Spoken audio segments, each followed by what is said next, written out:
Un saludo muy especial a los televidentes y radioyentes, como también a los hermanos que nos siguen por los canales de YouTube. Es día domingo 25 de febrero y es un gusto saludarles. Por la gracia de Dios tenemos aquí la vida y de verdad les agradecemos que nos permitan llegar hasta sus hogares con otro estudio para este día y también para todos los días de la semana que hemos de desarrollar siempre en el libro de Hebreos, en los estudios de la lección de la escuela sabática. Mi hermano Ángelo Barri, por la gracia de Dios, me acompaña nuevamente, a quien le doy la bienvenida. ¿Cómo está mi hermano? Pastor, vamos avanzando, parece increíble, ya vamos a entrar en la lección 9 de este maravilloso folleto. Parece que fue ayer que comenzó el año, pero vamos avanzando y podemos decir, sin temor a equivocarnos, que hasta aquí Dios ha sido bueno. Gracias a usted por su sintonía, gracias a usted que cada mañana, tarde, noche, no sea la hora, nos prefiere y nos ayuda en este ministerio para poder seguir creciendo y llevando este mensaje. ¿Cómo usted lo hace? Mirando esta transmisión, poniendo dedito arriba, compartiendo, comentando y suscribiéndose. Gracias.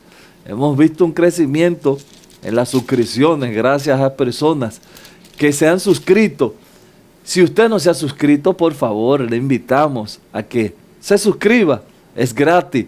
No va a tener que pagar nada y también nos ayuda para poder seguir creciendo. Quiero también invitar a todos esos corazones dadivosos que ponen su granito de arena, a todas esas personas que nos ayudan, a que por favor se unan con nosotros en el asunto de diezmos, ofrendas, donaciones.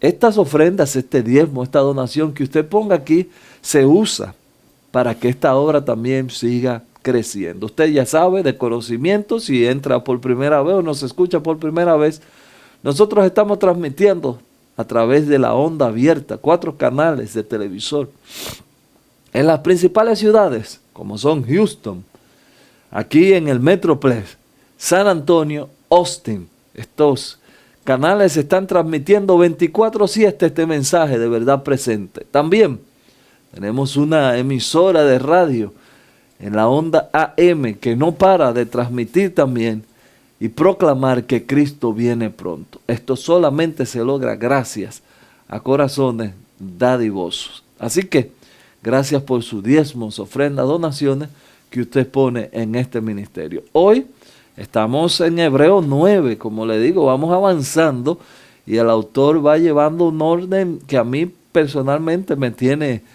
enamorado de este folleto. Hoy vamos a ver santuario terrenal y celestial. Le invito a que lea su Biblia. Aquí vamos a estar esta semana trabajando Hebreos 9. Así que léase ese capítulo. Léaselo para que usted esté al tanto de lo maravilloso que es este verso de Hebreos. Así que vamos a orar y vamos a comenzar hoy, pastor, con el título del santuario terrenal y el celestial. Vamos a orar y vamos a pedirle a Dios que esté con nosotros hoy. Nuestro amado Padre, queremos en esta mañana, tarde, noche, a la hora que sea que nuestros hermanos miren esto, que usted esté con nosotros y también con ellos, donde quiera que estén. Intercedemos, Padre, en esta oración por cada hermano, cada persona que nos va a escuchar, que sea usted con ellos. Gracias, Padre, de nuevo, porque en este día podemos decir que usted ha sido bueno. Al abrir su palabra, que su Santo Espíritu esté con nosotros. En el nombre de Jesús. Amén. Amén. Amén. Al estudiar el libro de Hebreos, no puede pasarse por alto la doctrina bíblica del santuario que aparece en este libro de una manera muy bonita. Por ejemplo, nos hace ver el autor que tanto en el antiguo pacto como en el nuevo pacto, el santuario tiene su lugar. Los servicios que se hacían en el antiguo pacto prefiguraban a aquel que vendría y haría un servicio expiatorio a favor de la raza humana en el santuario celestial. Así que Hay un santuario en ambos pactos y necesitamos entender cuál es la enseñanza que nos da para nuestra vida espiritual estos santuarios y los servicios que se hacían en él.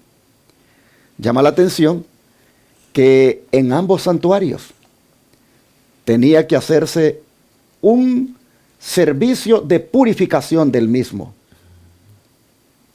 En el del antiguo pacto se hacía una vez al año. En el del nuevo pacto, es decir, en el santuario celestial, se está haciendo lo mismo. Pero, ¿cómo se purifican ambos santuarios? ¿Con qué se purificaba el santuario terrenal y con qué se purifica el celestial? Bueno, para eso vámonos al versículo de memoria, para que a manera de anticipo vayamos viendo de qué se va a tratar la lección. Dice Pastor Hebreos 9:22, y casi todo es purificado según la ley con sangre, y sin derramamiento de sangre no hay remisión de pecado. Pareciera que nosotros en la Biblia encontramos casi del principio hasta el final, sangre, sangre, sangre, sangre. Y una vez un jovencito que le estaba ayudando a estudios bíblicos dice, oye, pero la Biblia es un libro muy sangriento. Digo, bueno, eso es para que usted vea el precio que costamos nosotros al cielo.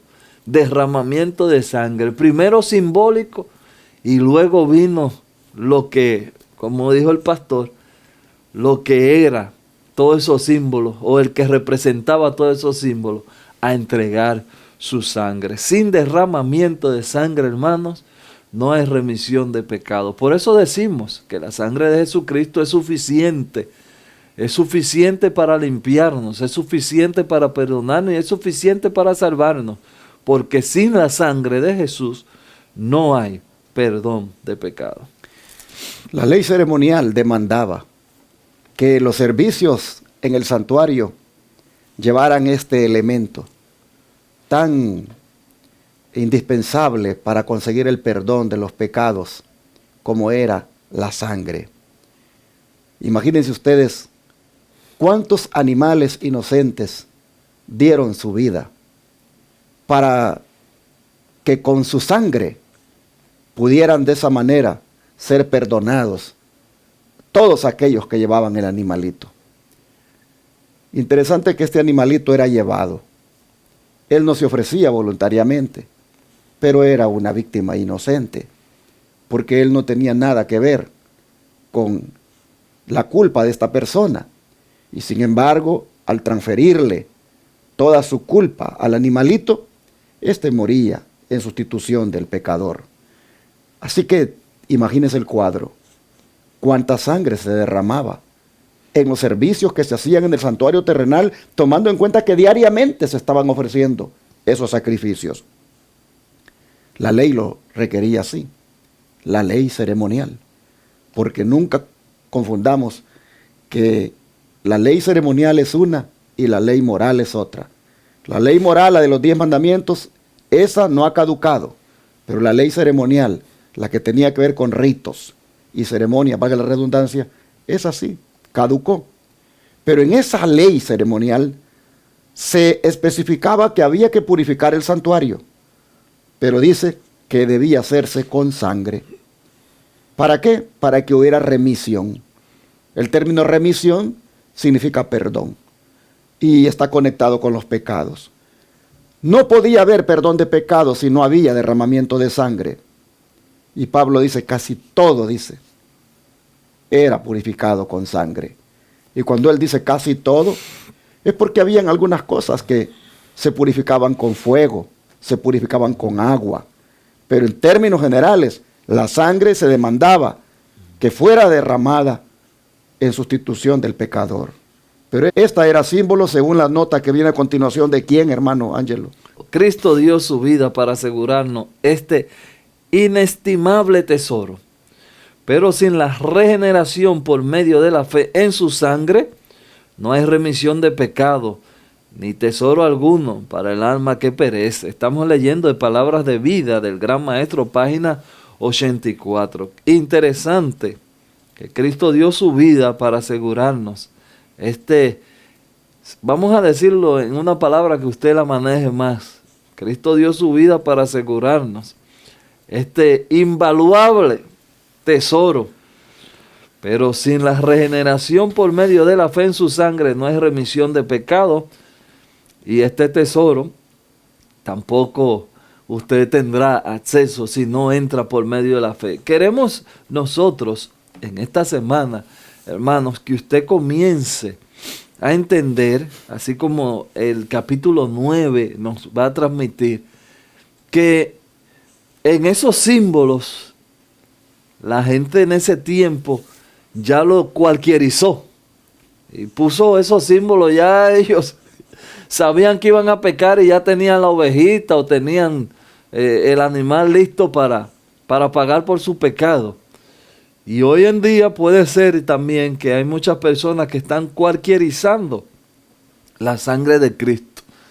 Hay muchas personas que reclaman la sangre de Cristo en desobediencia. Muchas personas que reclaman la sangre de Cristo sabiendo que no están obedeciendo. Y aquí nos está asegurando que es un tesoro invaluable, un tesoro que nosotros tenemos y es su sangre. Y solamente entraremos en el regalo de la salvación mediante esta sangre. Pero yendo un poquito más, hermanos, al pasado, más atrás, en el tema del santuario, ¿qué les parece si nosotros miramos por qué fue que se tuvo que construir un santuario? ¿Cuál era el propósito de Dios al decir que se edificara un santuario? ¿Cuál era, hermano Ángelo? Pastor, vamos a ver Éxodo 25. Ahí vamos a ver nosotros esa maravillosa historia. Pero mientras buscamos, es bueno decir que Dios siempre ha tenido la intención de estar con nosotros, habitar con nosotros, vivir con nosotros. Pero vamos a leer la Biblia. Éxodo 25:8 dice: y harán un santuario para mí y habitaré en medio de ellos. Ahí está, hermanos. Ahí está el deseo de Dios de habitar en medio de nosotros, vivir en medio de nosotros. Por eso, hermanos, decimos que no es este santuario terrenal un asunto meramente por capricho, por decirlo así, es la palabra que me llega, un capricho de Dios, hagan esto ahí para... No, tenía una visión tenía una visión santificadora, porque Dios iba a habitar en medio de ellos. Qué bendición más grande, Dios siempre acercándose al ser humano. Pero esto de que habitaría en medio de ellos tenía una connotación, hermanos, de gobernar como un rey para ellos. Es más, si ustedes analizan, como todo un país o como toda una nación o como toda una república, hablando en términos de hoy, ya tenían ellos ahora su código de leyes para regirse. Ya el Señor los había constituido como una nación, pero ahora esta nación no tiene rey. Todas las naciones vecinas tienen reyes. Todos son gobernados por un líder. Tienen esas naciones sus leyes, pero tienen sus reyes que las dirigen. Y esta nación ahora va a ser teocrática, porque el mismo Dios la va a gobernar. Pero como los países vecinos tienen un palacio donde se toman las decisiones para el país, que ese rey que vive en ese palacio decide o dispone para los ciudadanos, así también esta nación necesita un palacio. Esta nación que Dios ha constituido, que le ha dado leyes, necesita de un palacio donde vive el rey. Y dice él, háganme un santuario. Y ese va a venir a ser el palacio para esta nación llamada Israel. En este palacio, ahí va a haber un trono. Y el que se va a sentar en el trono soy yo.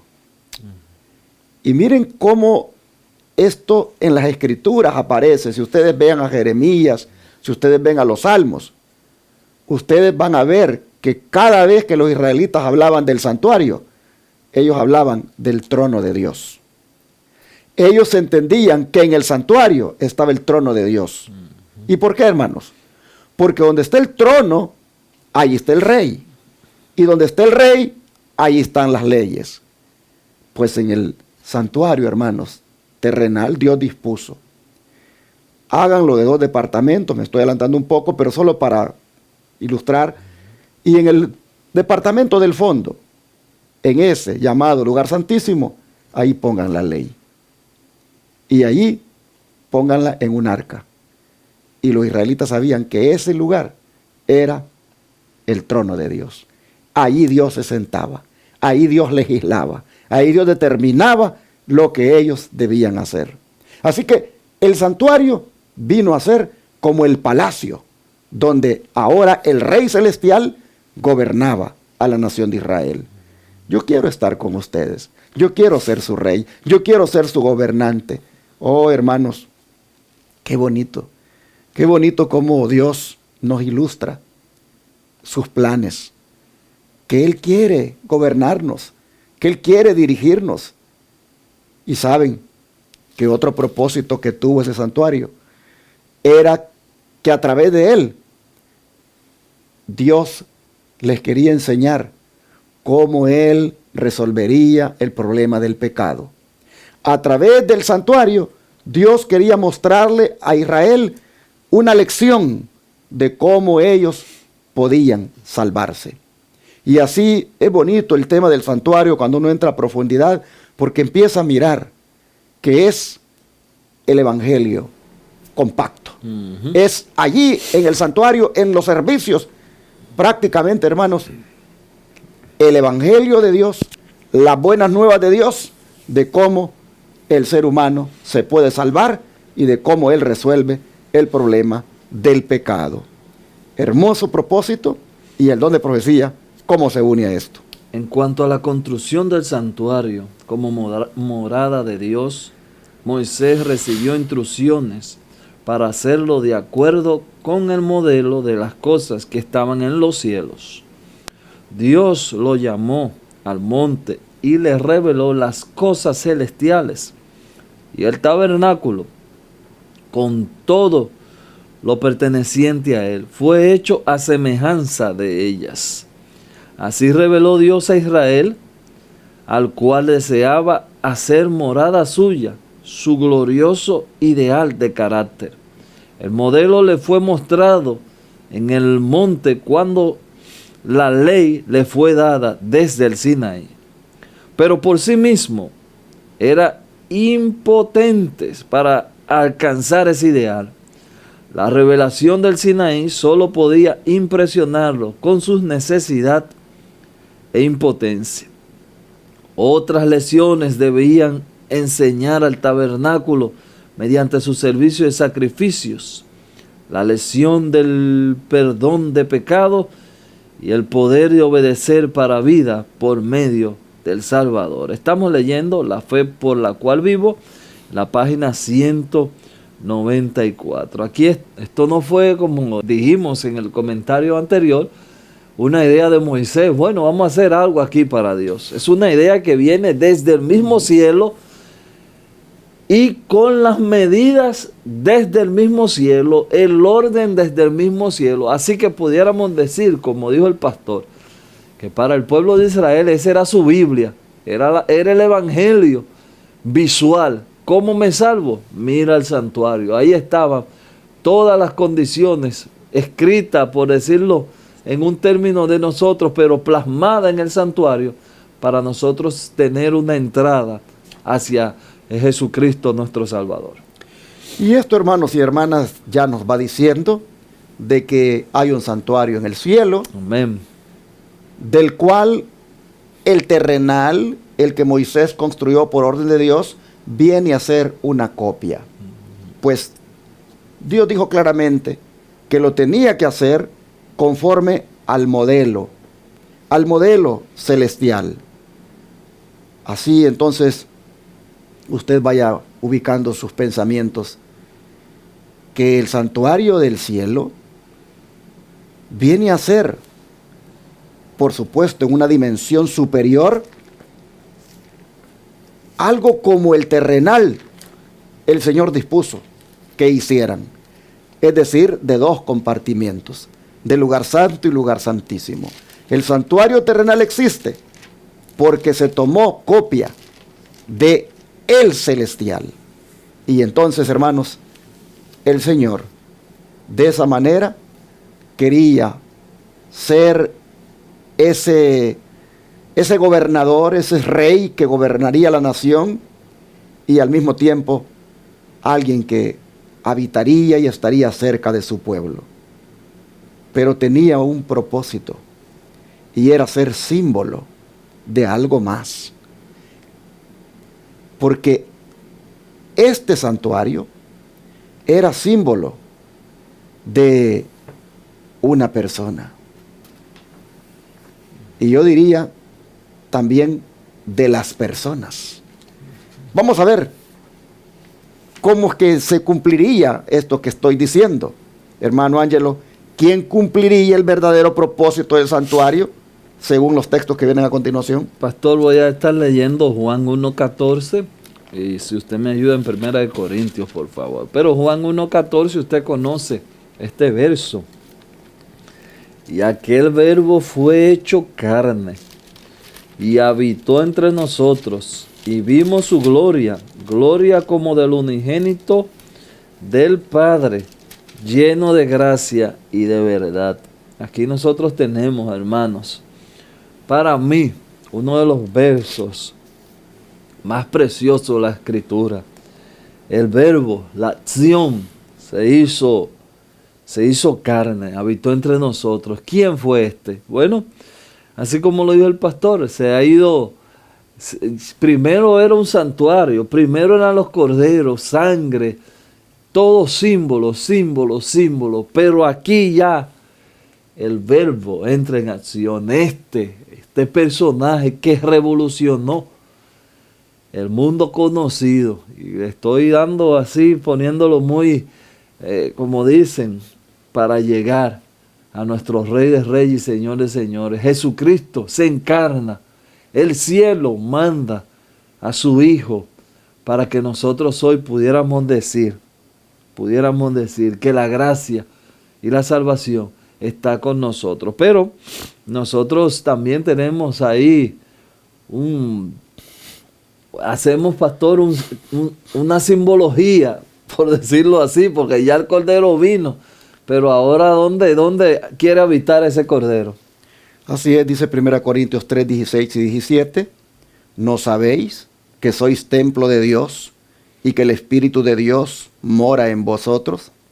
Si alguno destruye el templo de Dios, Dios le destruirá a él, porque el templo de Dios, el cual sois vosotros, santo es. Amén. Así entonces nosotros miramos que aunque Dios ya no habita aquí en la tierra en templos hechos por manos humanas, Él de todas formas, Él quiere habitar en los templos que somos nosotros, sus seres creados, sus hijos. Llama la atención que Cristo vino a habitar. Cristo, aquel santuario era un símbolo de la presencia de Dios. Cuando ese santuario ya no cumple su propósito conforme los años, Jesús viene a habitar en forma humana. Llama la atención que Cristo era humano, pero al mismo tiempo era Dios. Él no dejó de ser Dios por hacerse humano. Y por eso Juan dice, habitó entre nosotros. Pero ahora Cristo ya no está aquí. Pero ha quedado el Espíritu Santo, Amén. su representante. Amén. Y Él necesita un templo. Amén. Él también tiene un templo. Amén. Y el templo, dice, somos nosotros. Amén. Así que, ¿quién cumpliría el verdadero propósito del santuario? Jesús y el Espíritu Santo. ¿En qué santuario lo cumplirían? En el santuario humano, el cual es usted, el cual soy yo. Amén. Cristo morando en nosotros, el Espíritu Santo morando en nosotros, venimos, hermanos, por lo tanto, a hacer para ellos ese santuario. Ahora bien, cuando ya entramos a este tema de que somos el santuario, llama la atención que Pablo diga que tengamos cuidado con no destruir este santuario, porque es algo sagrado. En otras palabras, hermano Ángelo, usted no es cualquier cosa. Gloria a Dios. Usted es una persona santa para Dios, Amén. algo sagrado. Amén. Usted es la habitación del Señor. Amén. Amén. Usted, hermano televidente, radio oyente, usted es la habitación del Señor. Dios lo diseñó para ser la habitación del Señor. Pero dice Pablo que tengamos cuidado de no destruir la habitación del Señor. Porque si nosotros destruimos, dice, la habitación del Señor, Dios nos va a destruir a nosotros. ¿Por qué? Porque nosotros somos un templo, somos algo sagrado, somos algo santo, somos algo que Dios, hermanos, lo hizo, valga la redundancia, para vivir, para morar en nosotros. Y Dios no puede morar en algo que está destruido. Y aquí ya entra la reforma pro salud. Aquí ya entra lo que nosotros, por la gracia de Dios, hemos aprendido a lo largo de los años en cuanto al cuidado del cuerpo. Absteniéndonos de todo aquello que destruye el cuerpo. Mire, ¿por qué está destruido el páncreas, hermano? ¿Por qué está destruido el hígado? ¿Por qué están destruidos los riñones? ¿Por qué están destruidas las arterias? ¿Por qué están destruidos los órganos de nuestro cuerpo? ¿Por qué?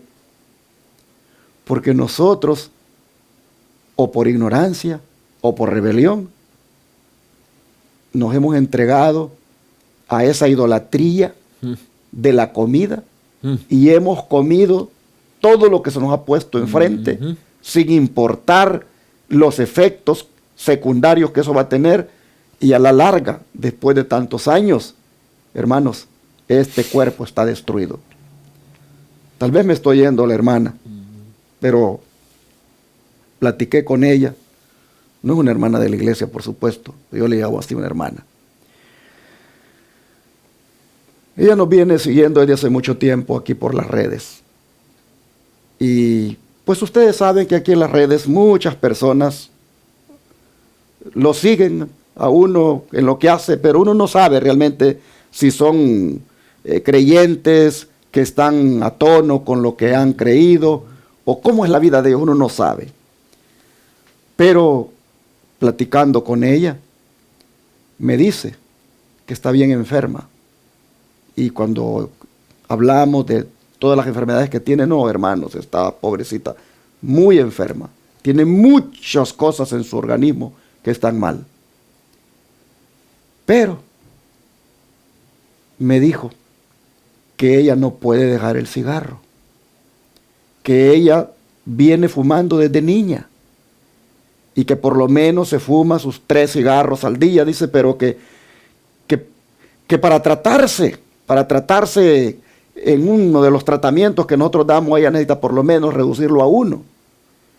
Y tuve que explicarle los efectos dañinos que ha hecho el cigarro en su organismo y que si todavía no lo deja del todo, todavía más daño le va a ir haciendo. Y entonces comenzamos a hablar de por qué está su condición como está. Y yo estoy poniendo esto como un ejemplo de cómo con el cigarro destruimos el templo. Con el alcohol destruimos el templo. Con las carnes que hoy en día están produciendo el cáncer, destruimos el templo. Con el azúcar que consumimos, destruimos el templo. Con la cafeína. Hermanos, el templo de Dios está siendo destruido.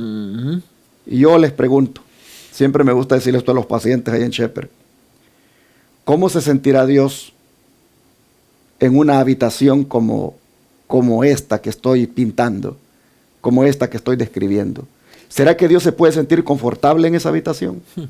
Yo le digo a los pacientes, ¿Cómo usted, le digo yo, se siente ahí en su habitación cuando es todo un desorden, cuando hay suciedad? ¿Cómo usted se siente? Usted lo que se siente es tan incómodo que mejor quiere irse a dormir a otro lugar, o limpia o ordena para poder sentirse bien. Bueno, les digo yo, ¿cómo está la habitación del Señor que somos nosotros en este momento? Es toda una suciedad, es toda una contaminación, es todo un desorden. Entonces, ¿qué necesitamos con esta habitación? Limpiarla, desintoxicarla. Necesitamos adecuarla de manera que cumpla el propósito para el cual Dios la diseñó, y es para que sea habitación del Espíritu Santo. Entonces, hermanos, el propósito del santuario se cumple ahora en que el Señor habite en los corazones de aquellos que lo reciban. Usted, si ha recibido a Cristo, usted se constituye en el templo de Él, en el templo del Espíritu Santo, pero asegúrese de tenerlo en óptimas condiciones para que Él se sienta confortable allí. Cerremos con lo que es el don de profecía. Pastor, me gustaría hacer, como dicen, hacer un comentario de eso que usted está diciendo. Porque personalmente, y ahora me pongo yo como ejemplo, yo era muy entendido de la palabra y de la Biblia. Pero así como dice el pastor, todo lo que se me ponía al frente, yo me lo comía. Y yo sabía de la Reforma Pro Salud, pero yo no sé en qué momento de la historia del adventismo la Reforma Pro Salud se ha vuelto una burla para nosotros. Pero yo veo muy a menudo pastores, hermanos, que se burlan de la Reforma Pro Salud. Y un día, ahora voy a citar aquí un doctor que el pastor siempre invita a los campestres. Un día yo, buscando en el YouTube y oyendo prédica, encontré una prédica del doctor Luis Báez. Y él citó este texto que voy a leer antes de terminar. Creo que este fue el texto que a mí me cambió el rumbo. Dice, bueno, acabamos de leer uno que yo no sé si el pastor acaba de leer uno que nosotros somos templo santo. Oiga, no solamente templo, santo. Así que, hermano, póngale en mente a eso nada más. Pero este texto Luis Báez lo citó y lo interpretó, médicamente lo interpretó. Yo no lo iba nunca a llegar a entender así. Dice Romanos 12. Así que, hermanos, os ruego por la misericordia de Dios que presentéis vuestros cuerpos en sacrificio vivo. Y aquí voy a usar la misma palabra que usé en Corintios. Sacrificio vivo, santo, agradable a Dios, que es vuestro culto racional. Si usted, por decirlo en los términos que él usó, que fue por eso me golpearon, me despertaron. Si usted no cuida su cuerpo y viene a la iglesia a adorar, es un culto de loco. Es una locura. Es una locura. Dice él, vuelvo, ya el pastor sabe porque ha ido donde él, yo también. Él hace un análisis de sangre y te pone ahí y tú ves la sangre. Y él dice, cuando tú llegas a la iglesia, eso lo puso él en su palabra, cuando tú llegas a la iglesia el sábado, el Señor te hace un escaneo de tu sangre, a ver si es verdad que tú has cuidado el templo. Oye, yo estaba escuchando, fue una de las primeras veces que yo escuché a este doctor, y yo me quedé escuchando eso, y como que eso me entró tan profundo en el corazón, que dije, no, yo tengo que cambiar mi vida.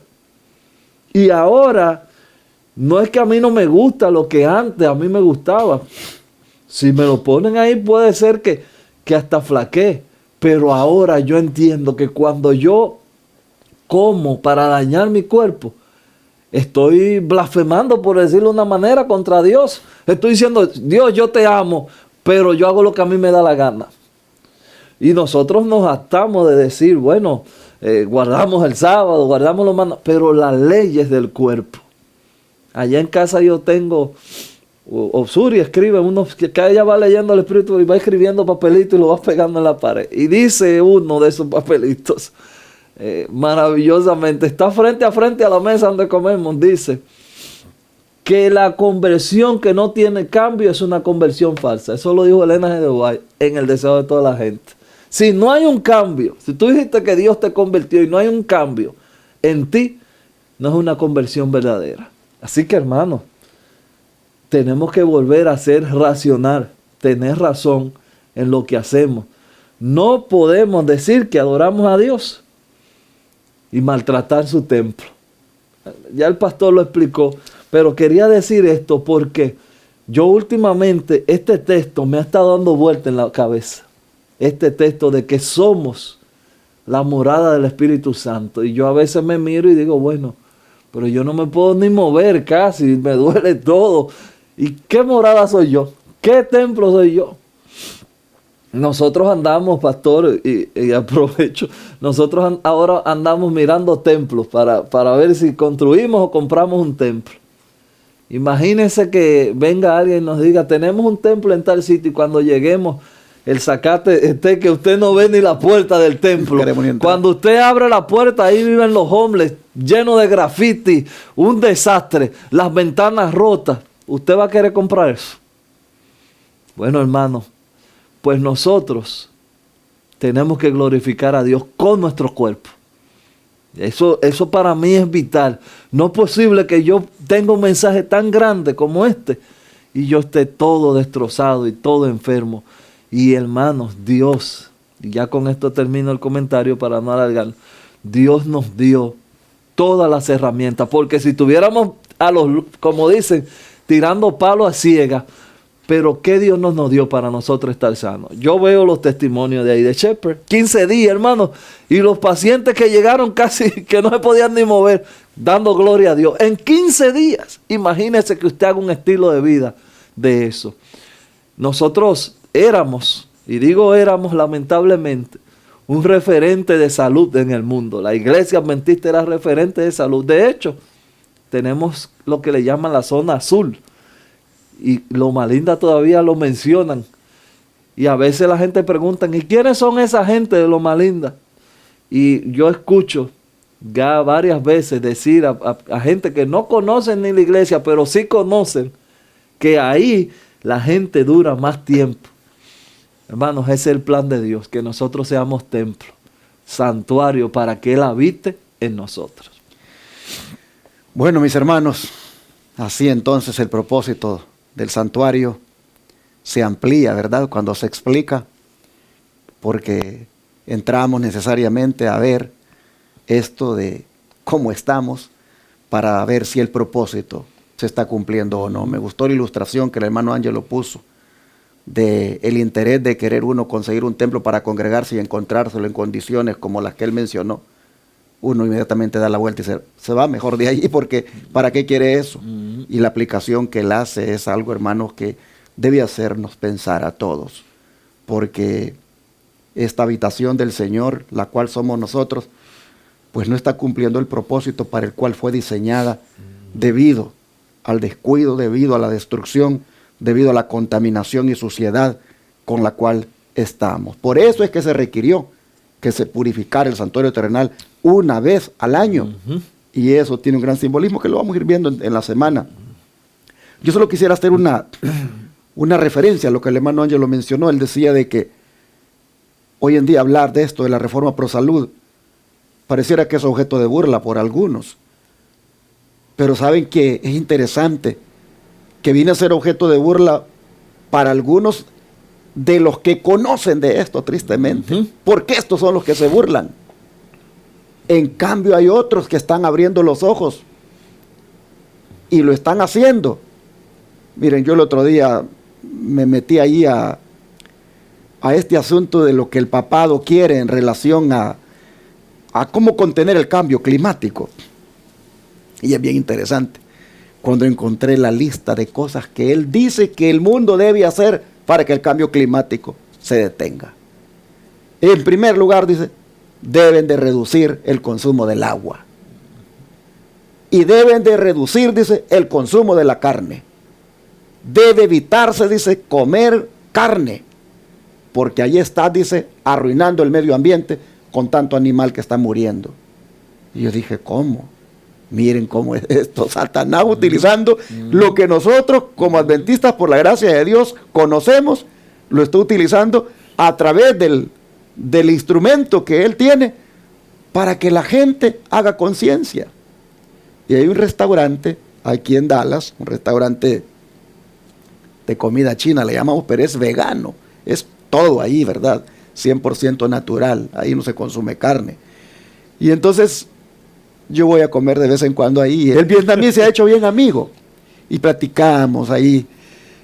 Y bien interesante porque un día de esto llegué y eso estaba lleno. Y yo le dije, bueno, ¿y hoy qué ha pasado aquí? Y él dice, ni yo sé, dice. Ni yo sé, pero he tenido un día, dice, full, como nunca. Yo no sé dónde la gente está agarrando conciencia de que hay que ir cambiando la alimentación, pero hoy he tenido un buen día, dice, haciendo órdenes y órdenes y órdenes. La gente comiendo comida vegana.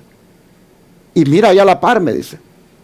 A la par ahí tengo el restaurante de carne. Más adelante tengo otro restaurante que vende carne. Y yo aquí, me dice, haciendo la diferencia con esto. Y él no es adventista, hermanos. Él no, ya ven de esas religiones de por allá del oriente.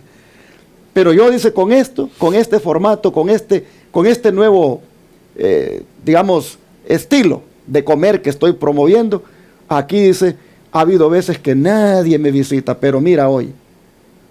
Y mi hija me decía, yo veo, papá, dice, como que la gente está tomando conciencia. Porque yo he ido a otros restaurantes veganos también, me dice, y mucha gente.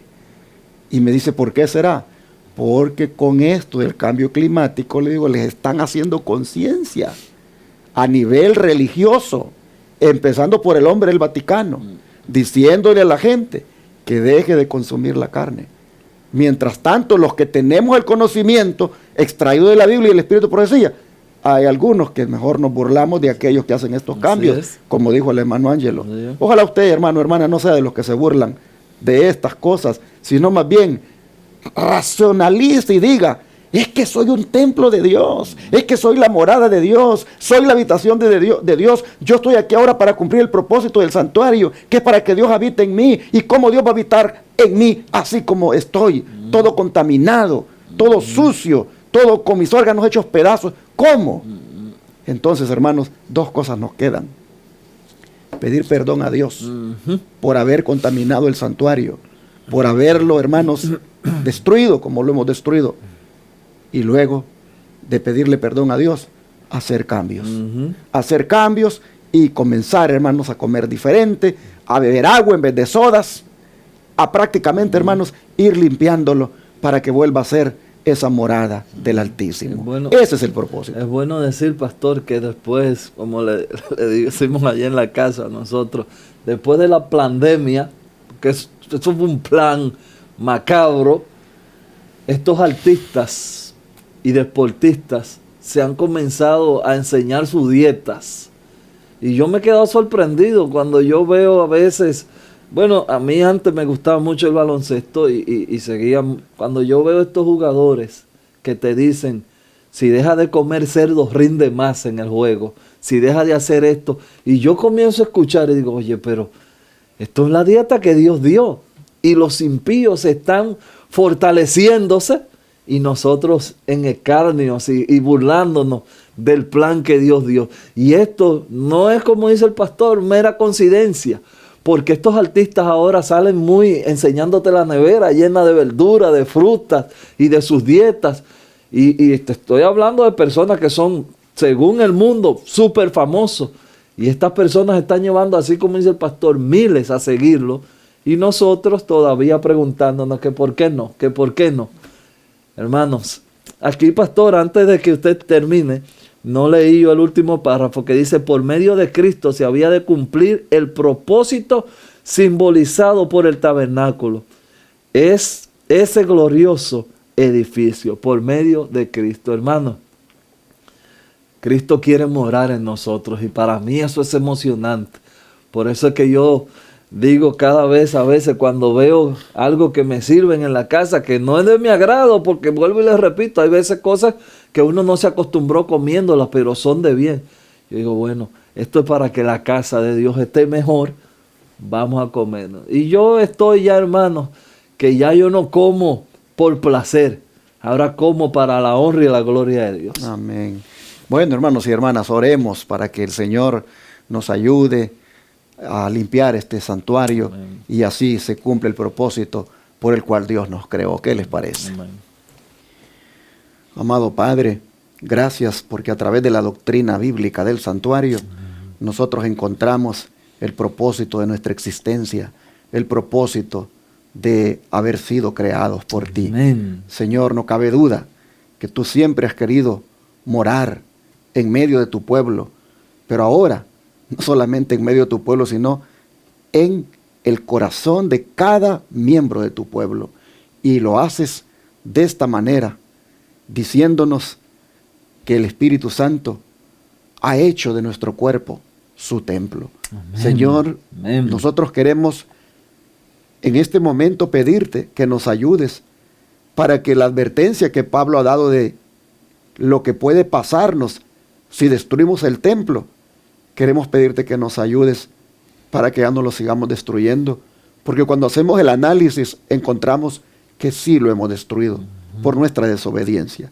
Te pedimos perdón por eso, pero al mismo tiempo te rogamos nos ayudes con nuestros hábitos para que dejemos todos esos malos hábitos y empecemos a implementar buenos hábitos en el comer, en el beber, en el vestir, en todo, de tal manera que este cuerpo vuelva a ser lo que tú dispusiste cuando lo creaste, es decir, un templo para ti. Ayúdanos, Señor, límpianos, por favor, purifícanos, de tal forma que esté lista esta habitación para que tú mores. Te lo pedimos en el nombre de Jesús. Amén.